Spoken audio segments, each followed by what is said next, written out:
Hello everyone. This is Apex Predator, and I'm sorry, but normally I'll do these on Saturdays and upload them at midnight. It's literally 10 o'clock in the night, so I'm sorry about this. But anyway, let's continue to the quick recap. After they figured out that there was a traitor and the traitor was caught and sent to prison, everyone goes back to their squad houses and everything returns to normal. Deku and Asta are training, doing some heavy training until... Sorry guys, I need to sneeze. Okay. Okay. So one day, Vanessa comes outside, sober, surprisingly, and asks Deku to quickly, I need to talk to you. As Deku stops training and tells Asta to train some more, as Deku and Yami have done some training, and Yami has taught him about ki, so he's basically learned the slight basics of it.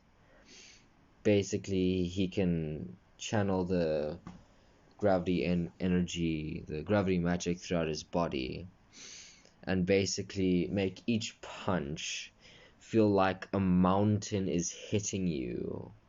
Like no weak 10 meter, 10, 20 meter, 100 meter even mountain, like a full Mount Everest mountain. That's what I'm talking about, okay? So, yeah. So, he's really strong now. And Asta is getting control of a weird thing that happens. Basically, instead of going into rage mode in the witch's forest, he's actually learning how to use his black form, as Asta and Deku are the only two who know about the devil within the five-leaf grimoire. As Deku, with the super smart IQ brain, knows kinda what's going on, but he does more research within it. And back to present day. He goes inside, and no one is in the common area. I feel like this is the dorms in 1A. Jeez. Yeah, so basically they're just sitting on the couch and they're talking. And Vanessa brings up, so I was thinking, as she is cut off by Yami coming down the stairs after fighting his mortal enemy, the toilet and the shitter. He says, "Alright everyone, get in here," as he shouts this so loud that Asta outside the door, as well as Magna and Luck, like 10 miles out, training, destroying the place, well, the forest, can hear him as they quickly head back. Like, as both Vanessa and Deku are trying to get the ringing out of their ears. Everyone arrives and Yami continues his conversation. So, now there's the, when they get to the, whatchamacallit, the temple, at the beach. So, he explains the mission, and Deku still has a slight ringing in his ear from the giant noise that came out of Yami's mouth. Like, you cannot believe that that came out of a human being's lungs.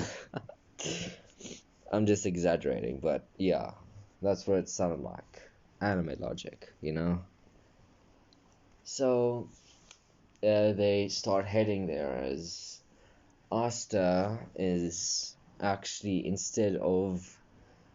uh, instead of flying with Deku, Deku using his gravity magic on Asta, Asta is using his Demon Slayer blade, and everyone is confused on how this is possible.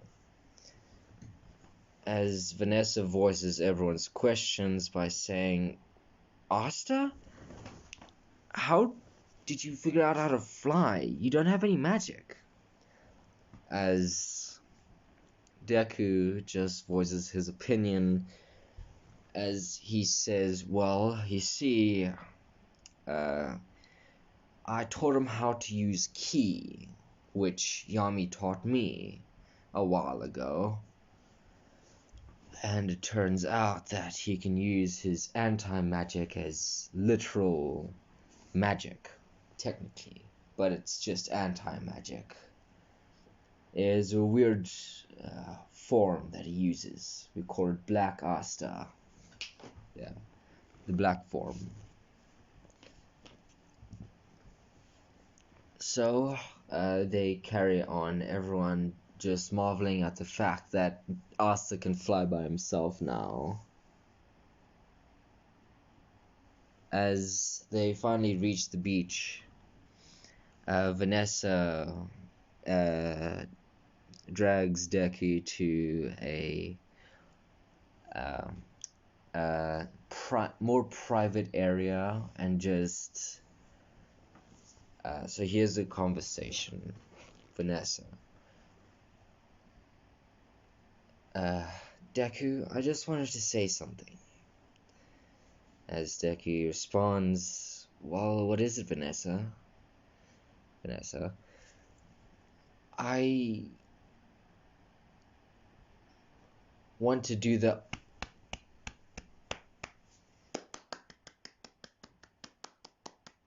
with you. I'm gonna commit suicide after this. No, I'm not. That's a joke. Please don't call 911, please. Well, you wouldn't know where I live, or... well, I live in South Africa, so...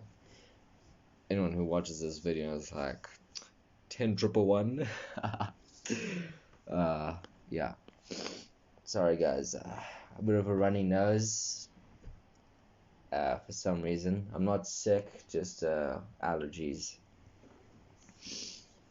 So, that was supposed to be like a romantic moment, but I made it a whole ordeal about my life now.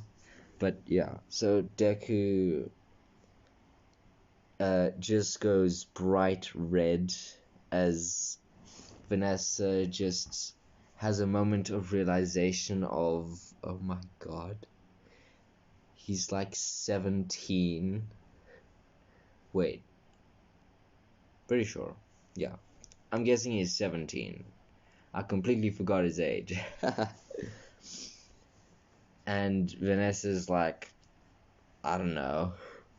Wait, I'm just gonna pause this and do my research. Sorry about that. So, I did my research. Yeah, Deku's around 17 years old. And Vanessa's like 24. Yeah, 24 years old. And you might be saying to yourselves, hey, Apex, it's rude to talk about a woman's age. She's a fictional character, and I'm doing a what if. Calm down. I'm sorry if I offended anyone. Okay? Sorry. I hope you can forgive me. Because I'm just trying to put some insight into this, okay? Don't worry. Okay, so yeah, there's a huge difference. So she's like, oh, I'm such a dumbass. As well, she's also thinking, oh my god, I just said that type stuff. So she's feeling a bit of embarrassment and dumbassness. So, Deku just says, oh, okay. I guess I wasn't thinking that you'd be so forward about this. As Vanessa replies, saying, no, I'm sorry, I shouldn't have brought it up anyway. You're only 17. It's like, well, I'm a lot more mature than my age speaks for. I might fool around with Asta, but that's just me trying to socialize with Asta. To be more honest, I'm a lot more mature than most 20 to 30-year-olds. I don't know why, but I have this sense that I have an otherworldly amount of maturity. As Vanessa is just like, as if, as Deku just starts laughing, as they stop and have just stare at each other for a moment, and then they start kissing. While this is all happening, Asta is playing in the water, and everyone's doing their own thing, as they do in canon, besides Vanessa's with Deku, and they're making out right now.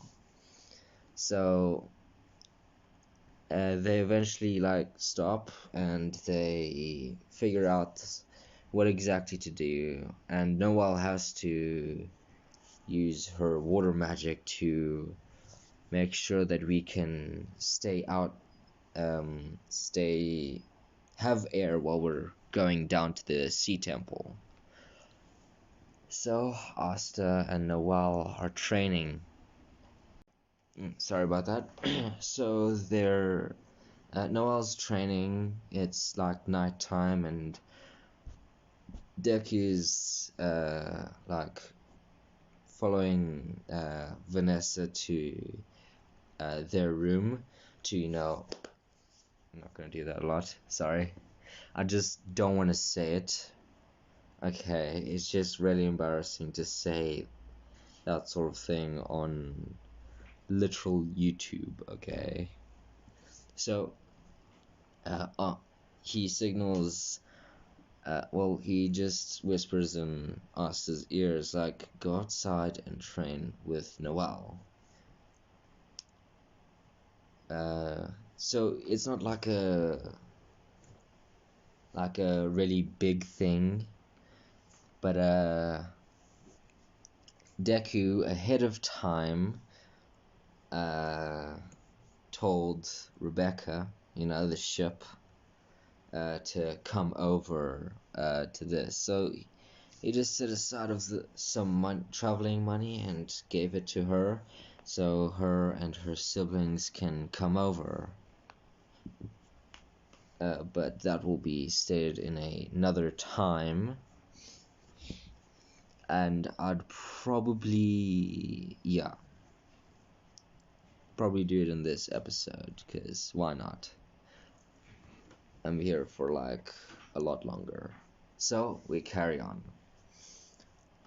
Deku and Vanessa do what they do, and the next morning Asta wakes up and is in his own bed, completely separated from Noelle, because they didn't. They're just friends. As the next day, when everyone wakes up and Yami's on the toilet fighting his mortal enemy. Sorry, I like that joke. And I'm just gonna say this.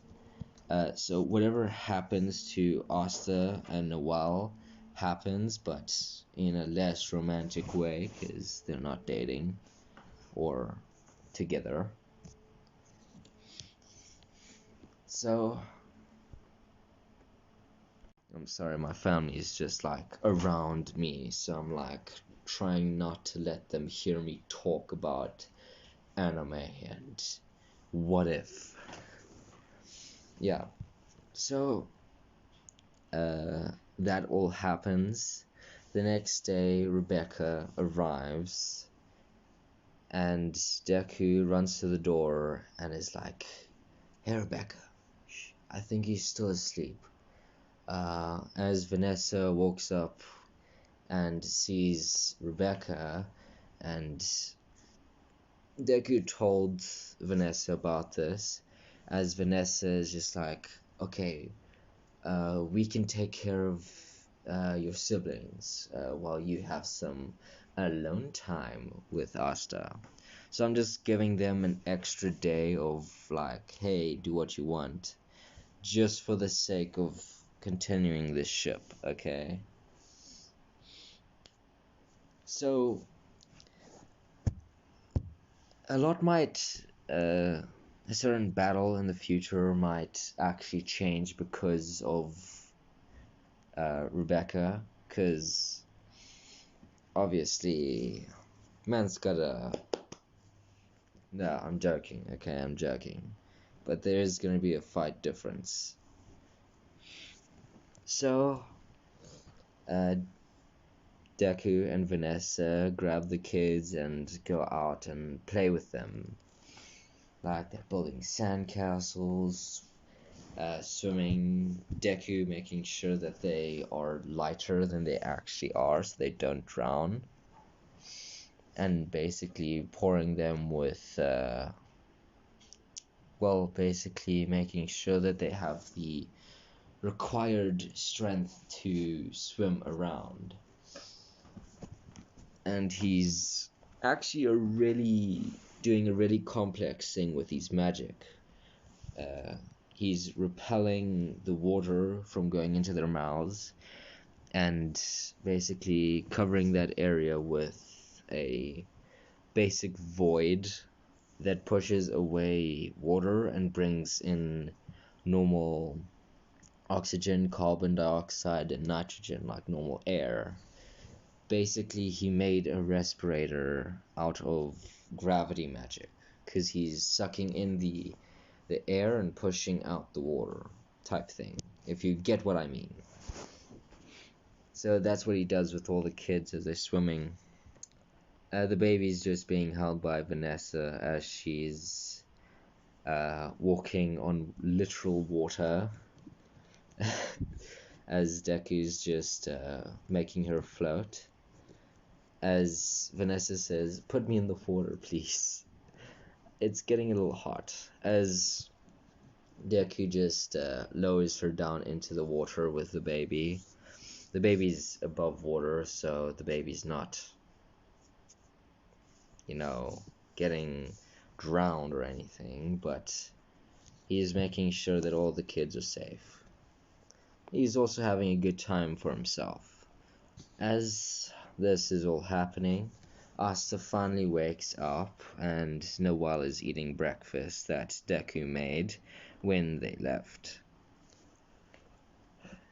Asta then comes out and Rebecca and Noel are talking to each other as Noel gets the extra information about they are actually that Asta is dating her and stuff. So she's like, okay. Well, he's not necessarily my type. He's very loud and brutish, but he's a very good friend. As they're just going back and forth, basically complimenting him and slightly dissing him because he's a brute. Well, he's gonna be a little a little smarter because of Deku. Deku coming in big brain. But anyway, Deku then well, no, Asta then sits down and joins in the conversation as they're talking about random things. Asta asks where are your siblings, and Asta also mentions, wait, how did you get here, and how did you know I was going to the beach? I'm sorry I didn't message you about this. I didn't send you a letter about this. It's like, don't worry.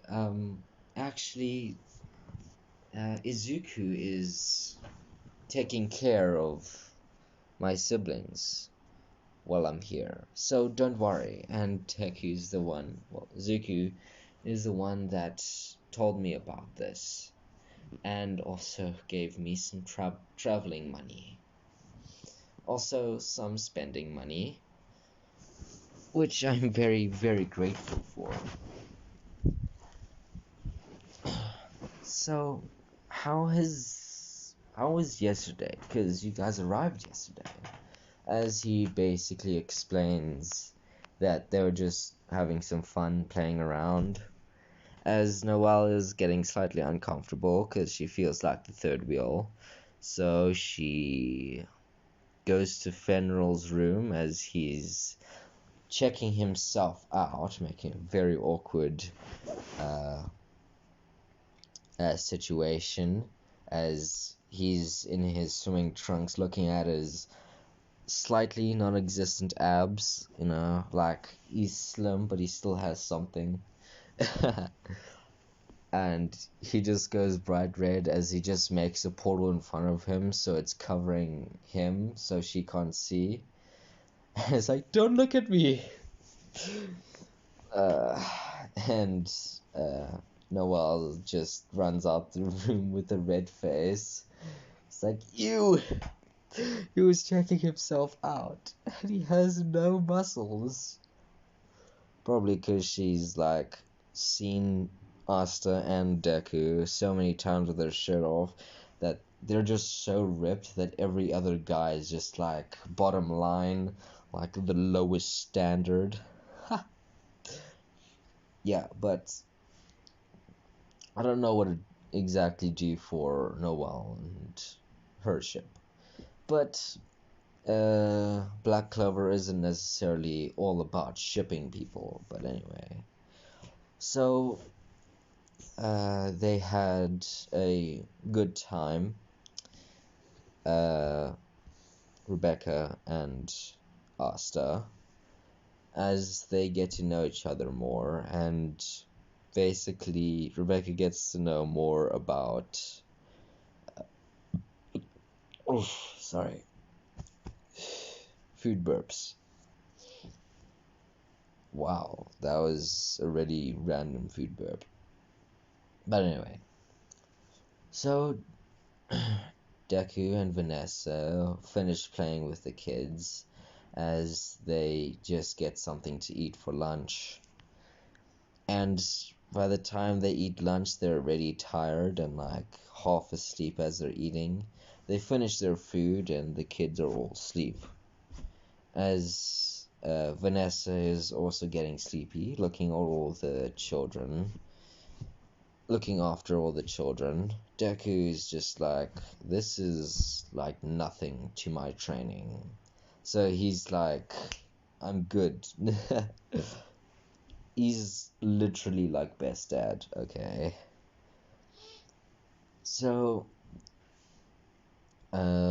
basically Deku floats all the children with him, covering them from the rays of the sun as they sleep, as well as Vanessa is being carried like bridal style to the beach house that they are buying out for a few nights, as Deku puts all the children into their bed and Vanessa is put on the bed with the children as they all look cute and cuddling each other, as Rebecca knocks on the door and says, "Can I come in?" as Deku says, "Sure, but be quiet. The children and Vanessa are asleep." As they come in, both Rebecca and Asta, as they're both quiet, and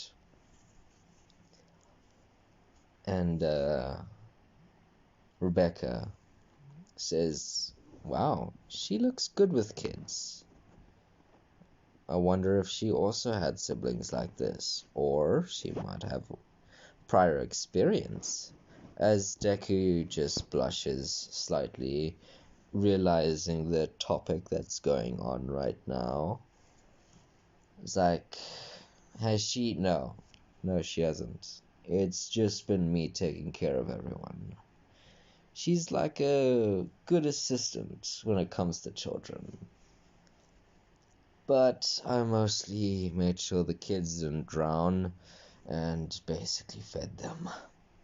But everything's fine. The children are good. And the baby is nice and sleepy. In Deku's arms. Because he doesn't trust anyone with the baby besides an awake and sober Vanessa. So, yeah. As basically Rebecca and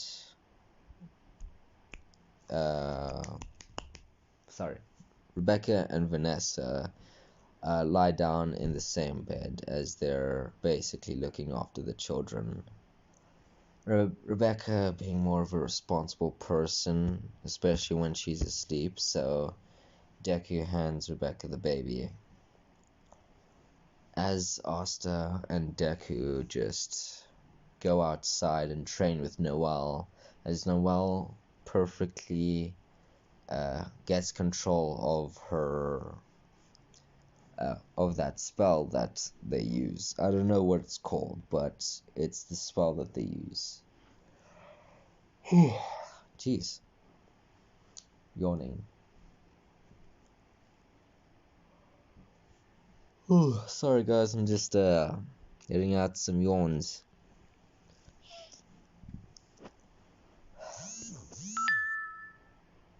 Okay, yeah, ignore that. That's just something that...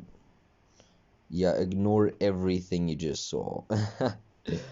Okay, so...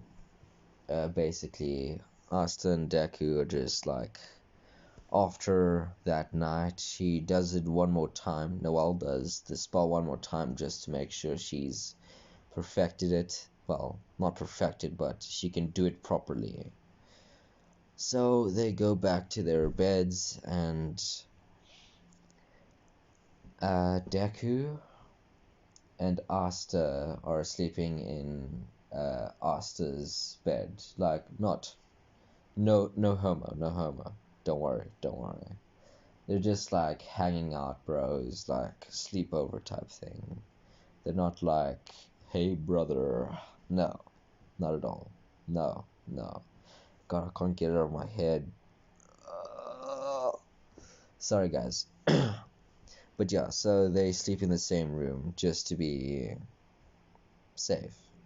Because they're not gonna sleep with the children with their girlfriends, so let the girlfriends keep the children safe. Well, they just have brother time. So the next day, Noelle is ready. Rebecca is prepping to go back to the little shop and her house. As Deku gives Rebecca more traveling money and a lot more spending money so she can improve her shop as well as living conditions. As she tears up and basically just hugs Deku, saying thank you. So Deku just says, it's no problem, don't worry about it. Just taking that off charge. Sorry. So, how are you guys gonna get down there? It's like, don't worry about that. During the night, we let Noel train outside. Last night I was outside while you two were sleeping. It's like, okay, that's good. So I'm guessing she perfected it? Well, not perfected it, but she can do it properly now. Okay, well, she goes to Asta and basically kisses him on the cheek and says, I'll see you next time. As Asta just like gets on the planning process, like if some sort of event goes down, he's bringing her along. Like, not like dangerous situations, be careful. Like, if he goes somewhere or he has free time, he'll go and plan something. So, yeah, that's what's going on. So, she leaves and Noel gets ready. Well, gets ready for the full moon as they start heading down. Now they eventually get to the place. As to them, it looks completely empty until a few people like pop up and arrive. Wait, oh my gosh, I forgot how the scene goes. Are they welcomed like properly, or I'm pretty sure they're welcomed quite nice, and they just have this some sort of thing. I forgot. Okay, you know what? I'm pretty sure I remember this. Okay, so they're welcomed and introduced to everyone as they go to the chief or king there, as he basically sends them all to the battle arena, and that shenanigans happens. Vanessa being teleported with Deku. So basically, think of canon, everything happening. So basically, the fights go the same, but just more in Asta's favor. A lot more in Asta's favor, because he's a lot more powerful. So they eventually get attacked, and everyone's still making their way to the main battleground to support Asta and Deku. Well, yeah. So the Midnight Sun, Despair, comes along and basically tries to wreck everything. Asta is doing a lot better at defending against him, as actually he's knocked back and sent into a wall. Sorry guys, my nose. So the Despair guy basically destroys the that woman's voice and the guy's arms, but that will be fixed. Okay, so don't worry about it. So Deku finally arrives with Vanessa, as Asta is barely keeping his bones together, because yeah, he still gets knocked his shit off. So wow, did I start this in like beginning of February?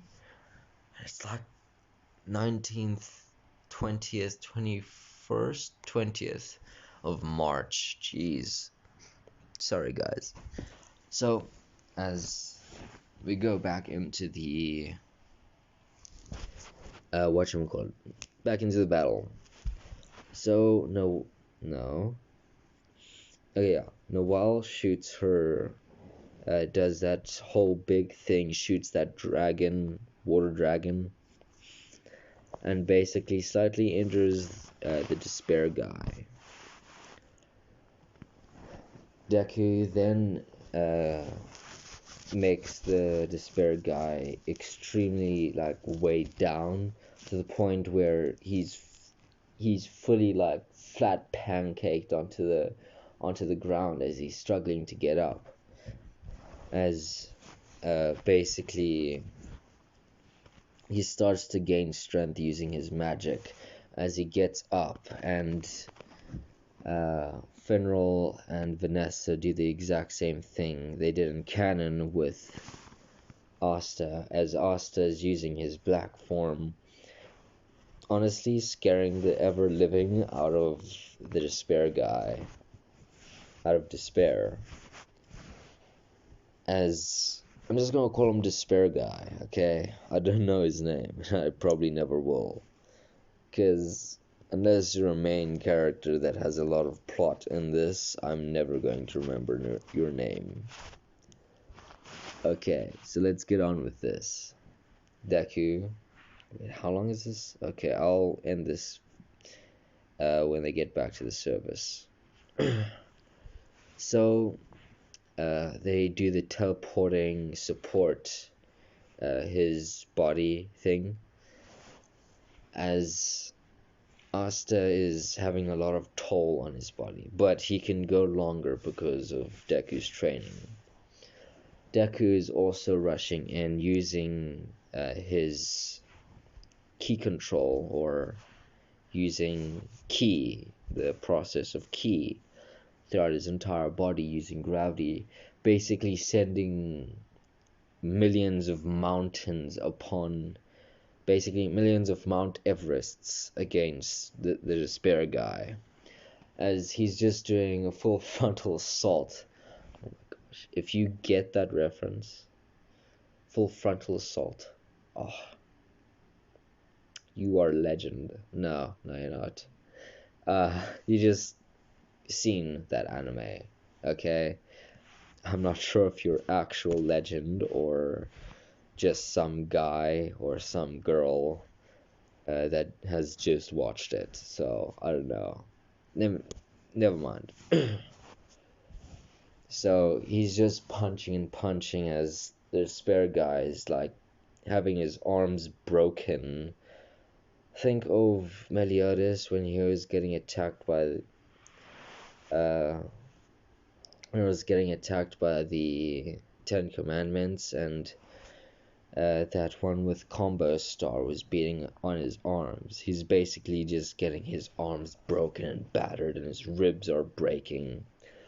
As Deku jumps back into a portal and lands behind Noelle, picking her up and jumping into another portal, basically landing behind Finral. Sorry about that. My dad knocked on my door and wanted something. So while I do that something, I'm gonna speak. So basically, once he does that, Asta just goes full frontal assault and basically slashes down on the despair guy, as he does that giant slash in his body, and he's like knocked down. What? Are you like serious or something? Sorry guys,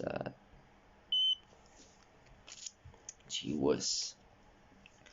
So what happens is, jeez, sorry guys, need to do this. Okay, I'm done with that. Okay, so he just slashes down, but the despair guy is like beaten and broken, but he just releases his third eye as he just erupts with power, getting out from the crater Asta left. As Yami does the same thing, but with the help of Deku, making his slash a lot Basically, think of what he does with his punches, but with a sword. Just imagine that. Basically, he increased the weight of the sword, but decreased the strength needed to wield that sword. Basically, think of him wielding a mountain with the normal weight, like strength needed for a normal sword that he uses. Basically, that's what's done. So he just slashes down with a lot more power, does a dimension slash. Oh, I love that. As something weird happens, instead of the normal dimension slash, colors changing and void is shown. Well, that still happens, but Deku sees something different. He sees within the void, he sees Bakugo entering UA, being attacked by the League of Villains at the USJ, All Might winning against the Nomu, and Kirishima using One for All, but he doesn't know that, to punch Shigaraki, him having more control because he actually has a quirk, so he knows more about a quirk and how to use it. So in this timeline, Kirishima got One for All. Every time, because it's a different dimension slash is gonna do something, you know. So that happens, and he sees a woman with green hair looking down upon him as he's having a flashback, as he just holds his head in pain, as everything happens as normal, everyone does their own thing. They're taken to an infirmary place as Deku is just left alone on the infirmary bed, as he's just thinking of what the hell that was. As basically, whoa, that is a lot of time.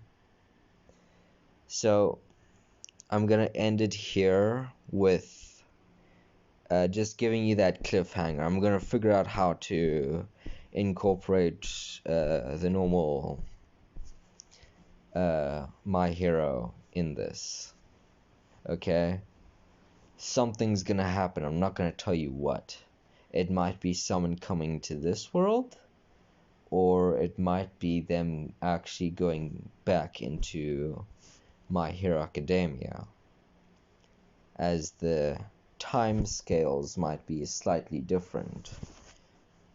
So I'm just gonna figure that out for the next episode. Thank you so much for listening. If you are like to this point, thank you so much for listening to me. I'm sorry I had so many disruptions. I'm sorry about that. Thank you so much. Be safe. Don't get COVID. Have a wonderful night, afternoon, morning, evening, whatever, wherever, whenever. A fantastic, fantastic life. Goodbye.